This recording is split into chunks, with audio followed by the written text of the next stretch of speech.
بسم الله الرحمن الرحيم. السلام عليكم ورحمة الله وبركاته. كسر وادا قري قلوب النقور waxaa maanta raba inaan ka hadlo haddii ilaahay yiraahdo arrin mudan in laga hadlo sidaan intiina badan la socotaan bariyahan waxaa social media qabsaday odayaal dhaqameed ama ma aragtay odayaal iska soo jeeda beesha jidwaq ama guurtadoodii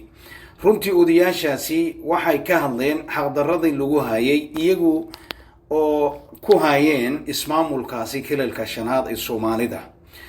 waxaa runtii mudan in la ammaano iyo odayaashaas iyo qurba joogtoodiba runtii waxaanu leenahay haddii lagu dulmiyo ama si shakhsi lagu dulmiyo ama si guud haddii lagu dulmiyo dulmiga in la iska qabto ama la iska dhiciyo runtii arrin aad u fiican waxaan ummadda gobolkaasi ama maaragtay kilalka shanaad u soo jeedinaya ama maaragtay farayaba inay maaragtay sida dhibkaasi ayagu odayaashaasi ama guurtadoodii ama qurba joogtoodii beeshaasi jidwaq ay sameeyeen inay maaragtay idinkuna sidaasi si lamid ah ay sameeyaan qaasatan waxaan rabaa halkan inaan la wadaago ama aan u soo gudbiyo beesha degta gobolka Daawo intiina beesha degta gobolka Daawo waxaad ogtihiin inay idinku aanan lahayn wado biyo iyo caafimaad oo runtii leedin xaqir aan maaragtay waxa gobolada kale aan haysanin wax ka badan baa lidinkugu hayo shalay waxaa dhacday sida wararka naga soo gaaraya in magaalada Mooyaale ee shaqaqadu ay ka dhacday shaqaqadaasina waxa sabab u ah ninkii caadaystay inuu ummadaasi isku diro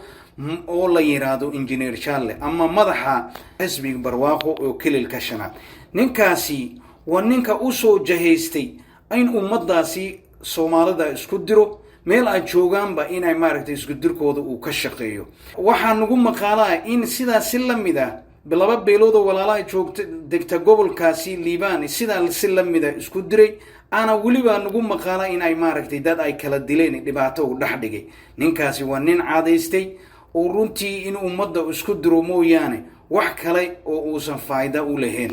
tan xigta beesha gobolka Daawo mar labaad waxaan leeyahay waxaad ogtihiin inaad maaragtay aad dulmantiin la idin dulmiyay dulmigaasi aad weydeen kursiga gudoomiyaha baarlamaanka iyo wax la mid ah idin ma qabato inay maaragtay ninka dulmiga idin ku sameeyay adana dagaal dhaxdiina dhigo oo maaragtay cadowgaasi oo dagaal dhaxdiina dhigo inaa waxaas isku dagaashaan waxa la idin ka raba inaad midoobdaan aad gacmahaas qabsataan sida beeshaasi jidwaq aad u istaagtaan sida iskaga dhicin lahaydeen xaqdarrada leedinku hayo ma ahayn ina idinku dhibka shakhsigaasi idin geystay oo engineer Charles ma madaxa xisbiga kilalka shanaad idin geystay idin dhaxdhigay in isku xirxirtaan ama dhibaato isku keentaan oo dad walaalaha ma ehla qaraaba isku nacam maaha waxaas ka fogaada gacmahaas qabsada wada jirna ku istaaga sida cadowgaasi oo caadaystay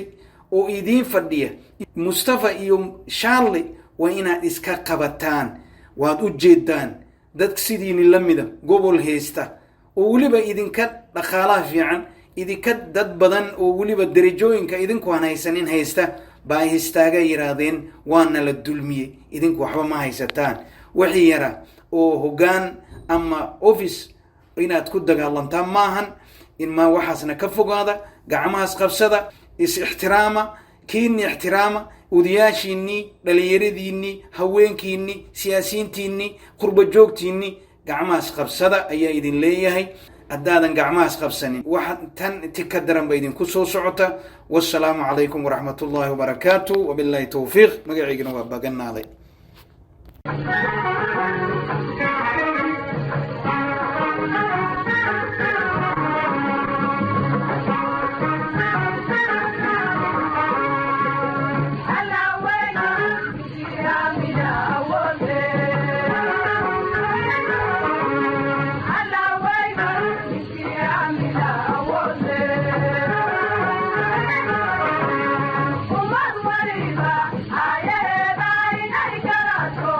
Yeah.